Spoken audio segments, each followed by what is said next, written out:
Handog ng Radyo Pilipinas World Service ang programang Global na Tayo. Pag-uusapan, hihimayin, aalamin ang mga isyung pinag-uusapan ng bayan at dadalhin sa pandaigdigang plataforma. Global na Tayo, talakayang hindi lang pambansa, bagkus pang global community pa. Global na Tayo, dito sa Radyo Pilipinas World Service, ang online digital station ng Pilipino saan man sa mundo. Tara na, Global na Tayo! Magandang araw po sa ating mga taga-subaybay dito sa himpilang Radyo Pilipinas World Service, ang online digital platform ng Presidential Broadcast Service. Narito na po ang programang Global na Tayo sa ngalan ng ating kasamang si Ray Sampang. Ako pong muli ang inyong lingkod, Steph Vicente.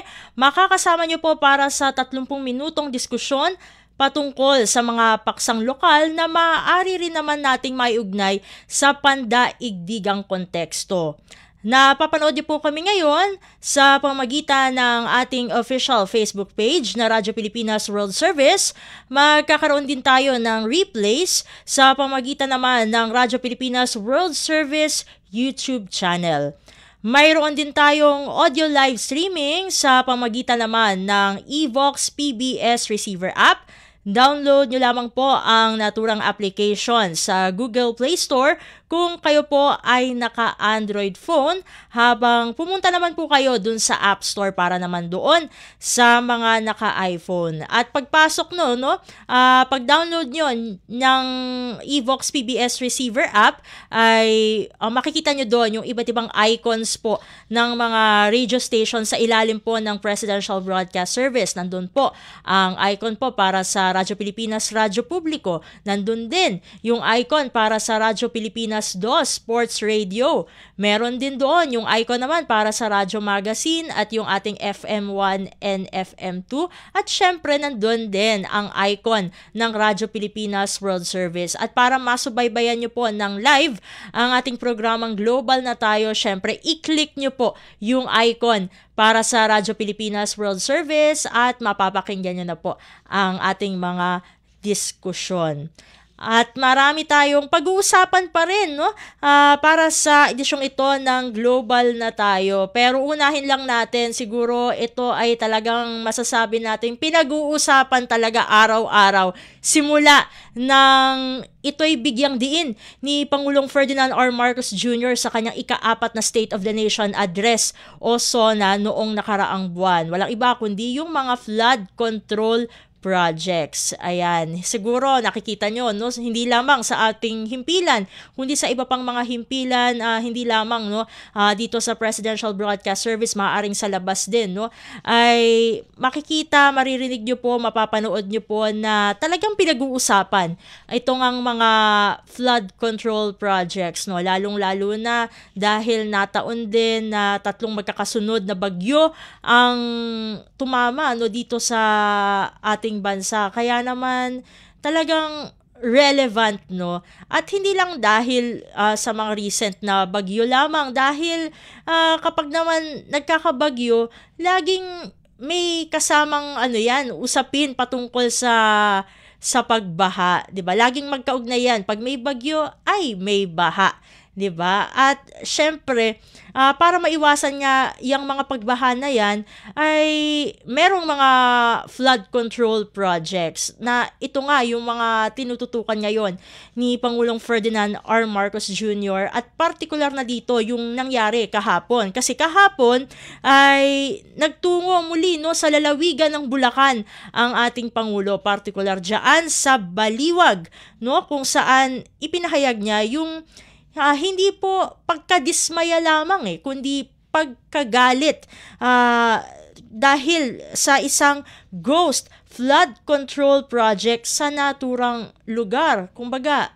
nasabi na ito'y pinondohan na kumpleto pero non-existent pala. Kaya talagang nagalit ang ating Pangulo. At ang sangkot na construction company dito ay yung SYMS construction trading na bukod sa mabablacklist na sila, syempre dahil nga dun sa natuklasan sa Baliwag, ay kakasuhan pa rin, no? Kakasuhan pa yan sa ilalim ng Republic Act number 3019 o ang Anti-Graft and Corrupt Practices Act. At kakasuhan din ang naturang kumpanya ng malversation of public funds through falsification of public documents. Kumbaga, ang daming kakaharapin nitong SYMS Construction Trading. At yun na nga, no, kung atin pong matatandaan, syempre, kapag ka umuulan, lalo na dito sa Luzon, inaasahan na isa sa mga babahain talaga ang lalawigan ng Bulacan. At yun nga, ang Bulacan ang tinuturing na isa sa mga pinakabahaing lugar dito sa Pilipinas. At bilang kaugnay dito, no, ang Bulacan din ang nagkaroon, no, kumbaga mayroong pinakamaraming bilang ng flood control projects. Ito, balikan lang natin itong, kumbaga may ranking ito kung makikita natin yung naging tala. At yun nga, tulad ng ating nabanggit kanina, ang Bulacan yung nangunguna with 668 flood control projects. Pangalawa dito, Cebu, 414. Isabela, 341. Pangasinan, 313. Pampanga, 292. Albay, 273. Leyte, 262. Tarlac, meron sila 258. Camarines Sur, merong 252. At Ilocos Norte na may 224. At yun nga, nabanggit na natin na ang Bulacan yung masasabing top 1 sa may pinakamaraming flood control projects dito sa ating bansa. Pero sabi nga kahapon ni Senator Ping Lacson, kasi ito yung kanyang binigyang diin, no, sa kanyang privilege speech, no, na ang Bulacan ang pinaka notorious, no, pagdating sa mga flood control projects sa bansa. Ngunit base sa mga nakita nating panayam, no, sa iba't ibang mga opisyales sa Bulacan, no, ay kumbaga ay kanilang inihayag yung kanilang masasabing pagkagulat, o kaya naman sinasabi nila na hindi sila nakonsulta patungkol sa mga proyektong ito.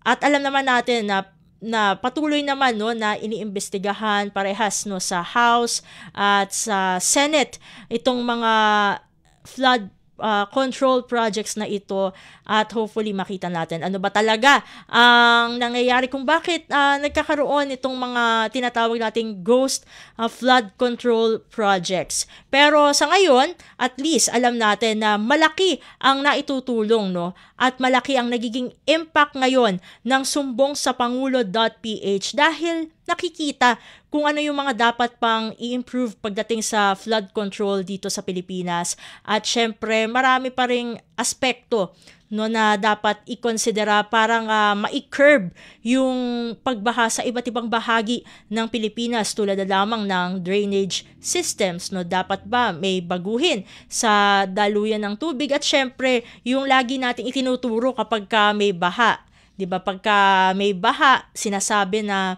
nababarahan yung mga kanal, no, ng mga basura, kaya dapat nakatutok din diyan sa waste management. At kung hindi po tayo nagkakamali, ito yung tinututukan naman dito sa Kamaynilaan, yung sa mga estero na may time pa na sumama yung ating Pangulo dun sa programa para ilinis, no, malinis yung mga estero dito sa Kalakhang, Maynila. At kaugnay ng ating pinag-uusapan ngayon ay atin na pong pakinggan at subaybayan ang naging panayam kay Pangulong Ferdinand R. Marcos Jr. patungkol sa naging sitwasyon dyan sa Baliwag, Bulacan. I'm getting very angry. This is what's happening here. Kundi naman. Paano naman? Wala talaga. 220 meters, 55 million. Completed ang record ng Public Works. Walang ginawa. Kahit isang araw hindi nagtrabaho. Wala kang makita, puntahan ninyo, wala kayong makita kahit na ano.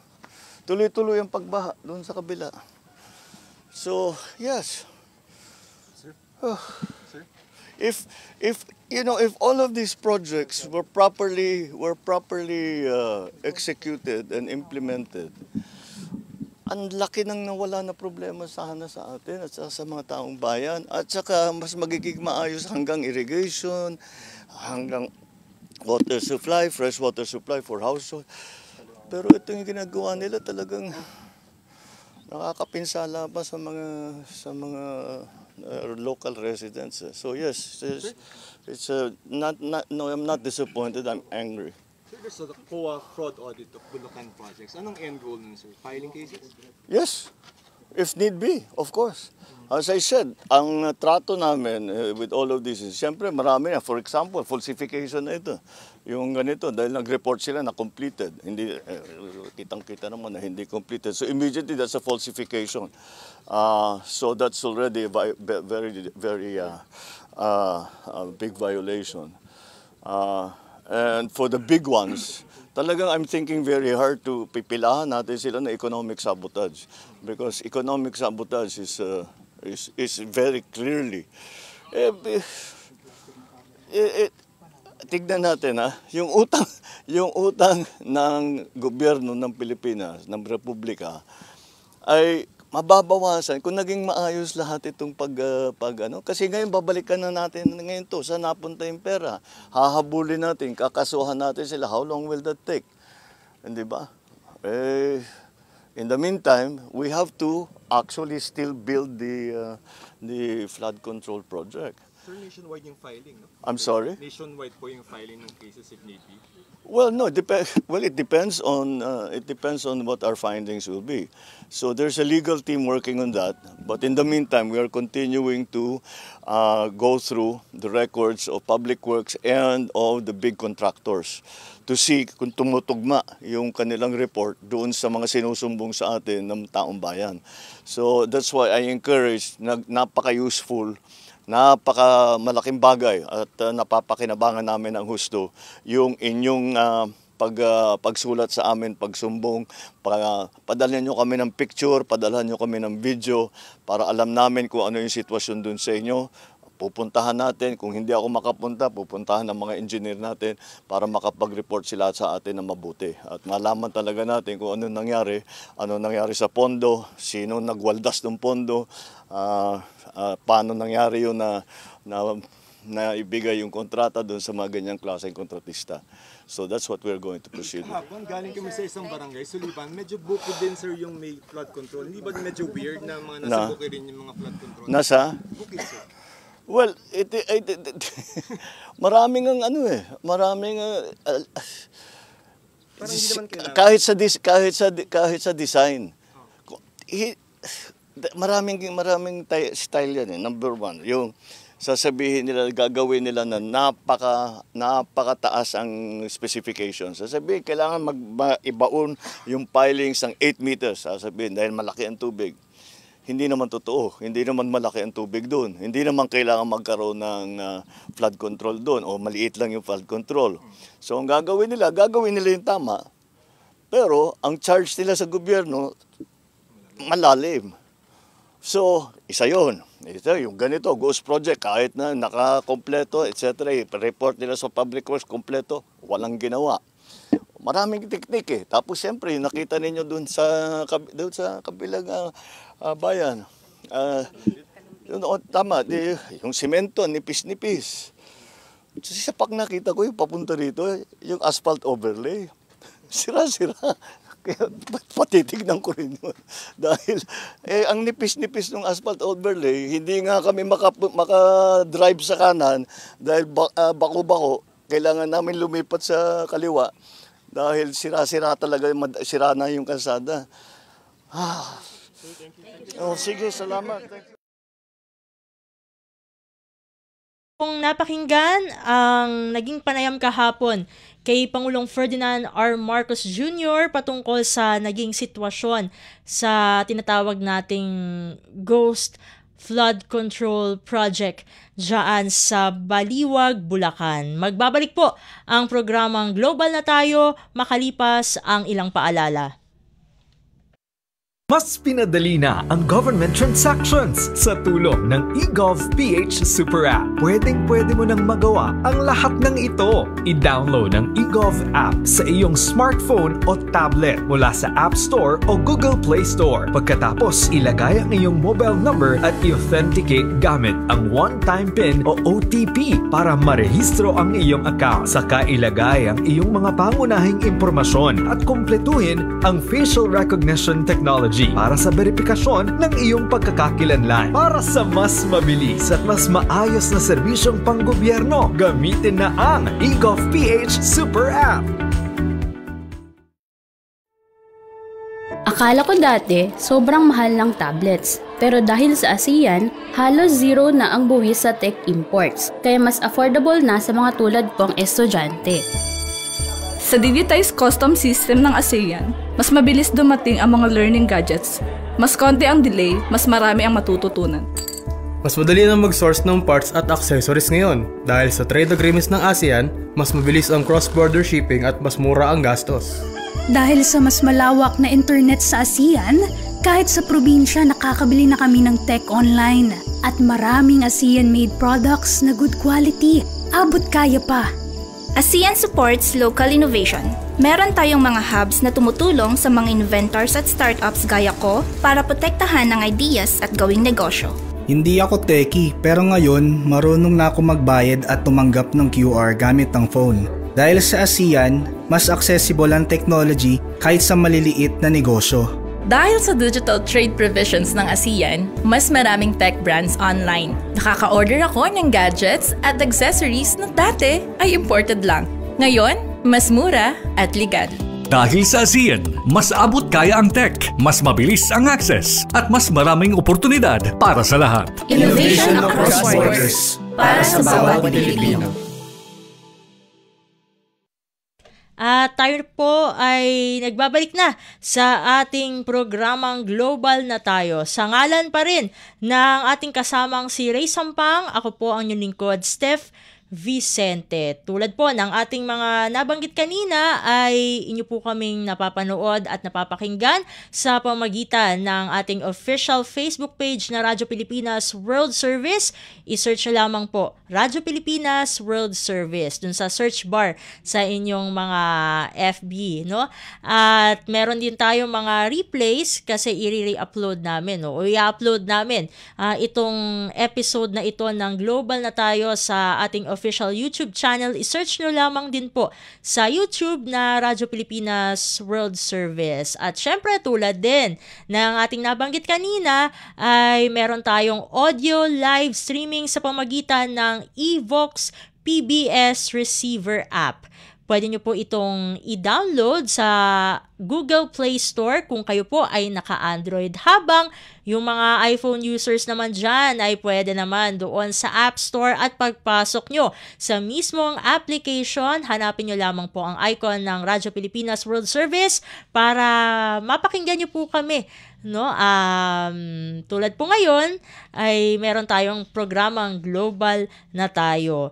Dadako naman tayo sa ilang mga mahalagang updates na masasabi natin na very relevant, lalong-lalo na sa ating mga overseas Filipino workers o OFWs. Kung ating pong matatandaan, kahapon ay naging guest natin si OWA Administrator Patricia Yvonne Kaunan kaugnay doon sa alagang OWA 10-point agenda. Yan, meron tayong mga curated videos dyan sa ating Facebook page na pwede nyo pong tingnan, no, for quick info lang, no, for quick glimpse, para meron kayong idea kung ano yung mga nilalaman nitong alagang OWA 10-point agenda. Pero dadako muna tayo sa mga balita muna sa Department of Migrant Workers o DMW. Ayan, sa una nating balita ang ating Department of Migrant Workers o DMW bilang co-chair ng Interagency Committee on Migrant Workers and Overseas Filipinos ay nag-host ng ikatlong interagency meeting para sa development ng response controls sa pagprotekta sa privacy at confidentiality ng mga biktima po ng human trafficking, kabilang dyan ang integridad ng investigation sa mga kaso ng human trafficking. Dito ay pinag-usapan din yung pagbuo ng technical working group para sa database ng blacklisted persons at data sharing agreements para naman sa mas pinalakas na kolaborasyon upang maprotektahan ang ating mga migrant workers at overseas Filipinos laban sa illegal recruitment at human trafficking. Itong interagency committee na to ay nagsisilbi bilang isang network ng mga government agencies, mga ahensya po ng pamahalaan para magtulong-tulong na masiguro ang proteksyon at kalagayan po ng mga Pilipino na nagtatrabaho sa iba't ibang dako ng mundo. Ito rin ay bilang pagsunod na rin sa direktiba ni Pangulong Ferdinand R. Marcos Jr. na i-adopt ang whole of government approach sa pagprotekta sa mga Pinoy laban sa trafficking sa lahat po ng uri at mga method. Kasama rin dyan ng DMW ang Department of Foreign Affairs o DFA bilang co-chair at yung committee members dyan ay kabilang po ang Bureau of Immigration o BI, Department of Justice o DOJ, NAIA Task Force, Department of Social Welfare and Development o DSWD, Philippine Coast Guard o PCG, Overseas Workers Welfare Administration o OWA, at ang Commission on Filipinos Overseas o CFO. Itong pagpupulong na ito ay isinagawa sa DMW Central Office sa Mandaluyong kahapon po yan, araw ng Miyerkules. Para naman sa ating ikalawang balita, ay sumama kumbaga si Migrant Workers Secretary Hans Leo J. Cakdak. Kasama rin yung ilang senior officials ng DMW. Sinamahan po nila ang Pinay Care Workers Transnational sa isang dialogo upang pag-usapan yung mga concerns at suhestyon sa pagsisiguro ng kumbaga mas maganda, pinagandang proteksyon at empowerment ng mga Filipino care and domestic workers. Sa dialogo na ito na isinagawa kahapon, araw ng Miyerkules, sa DMW Central Office sa Mandaluyong City, ay kumbaga itong dialogo na ito, binibigyan din ito yung shared commitment ng pamahalaan, ng pribadong sektor at mga grupo ng mga OFW sa pagsusulong ng karapatan ng mga OFWs sa kanilang labor migration journey bilang pagsunod sa direktiba ni Pangulong Ferdinand R. Marcos Jr. At ilan sa mga issue po na binigyang diin diyan sa dialogo na yan ay yung pangailangan na i-review at i-update ang standard contracts ng care and domestic workers, maging ang probisyon ng comprehensive full cycle reintegration programs. Pagbalik ng mga OFWs dito sa Pilipinas. Pinag-usapan po natin yan kahapon with OWA Administrator Kauna na yan. Medyo balikan nyo din yung episode natin kahapon para dyan. At bilang pagpapatuloy dito sa balitang ito, ay binigyang diin sa dialogo dun sa mga diskusyon na yan, yung wage increase para sa domestic workers, mas pinagandang welfare services tulad na lamang ng pagkakaroon ng shelters at yung health protection na rin, yung pag-upskill ng mga programa na hindi lamang magtataas sa sweldo, kundi magsusulong din ng mga pinagandang mga career paths at yung pagsasama po inclusion ng worker unions sa mga reforma para sa bilateral agreements. At pinag-usapan din sa dialogo na yan yung kumbaga karagdagang pagsasaliksik sa social protection sa destination countries, ang pagtatatag ng OFW wards sa pamagitan po yan ng Department of Health o DOH at better case management para po sa ating distress workers. Sa pangatlo naman po nating balita mula dyan sa DMW ay may isang 60-year-old overseas Filipino worker o OFW na may medical condition mula po yan sa Al-Khobar Kingdom of Saudi Arabia. Ayun, siguro lipat na natin yung ating picture. Mukhang naano sa ating dialogue. Ayan, napakan lang natin para makita din natin yung balita. Ayan na po. Ay tulad ng nabanggit natin kanina, ay isang 60-year-old overseas Filipino worker OFW na may medical condition po mula sa Al-Khobar Kingdom of Saudi Arabia ay ligtas na na-repatriate pabalik dito sa Pilipinas upang makatanggap ng tulong medical, no? Syempre, medical treatment at makasama rin yung kanyang mga mahal sa buhay dito sa Pilipinas. Itong si OFW Luciano Meneses Garcia na 39 years na nagtrabaho sa Kingdom of Saudi Arabia ay nakaranas po ng isang work-related accident habang nagtatrabaho bilang isang car aircon installer. Ayan, car aircon installer. Nadulas po siya habang nagtatrabaho kaya ay dinala siya nung kanyang employer for 9 years sa pinaka malapit na ospital. At dun sa kanyang medical test ay nalaman na meron siyang renal disease hyperkalemia, essential primary hypertension at acute kidney failure unspecified. At bilang isang commendable act of support, kumbaga, ay itong employer nga ni OFW Luciano Meneses Garcia ay kinover po niya lahat ng hospital expenses, maging yung pagbalik dito ni OFW mismo sa Pilipinas, which demonstrates po yung strong commitment po para sa kalagayan ng ating kababayang OFW.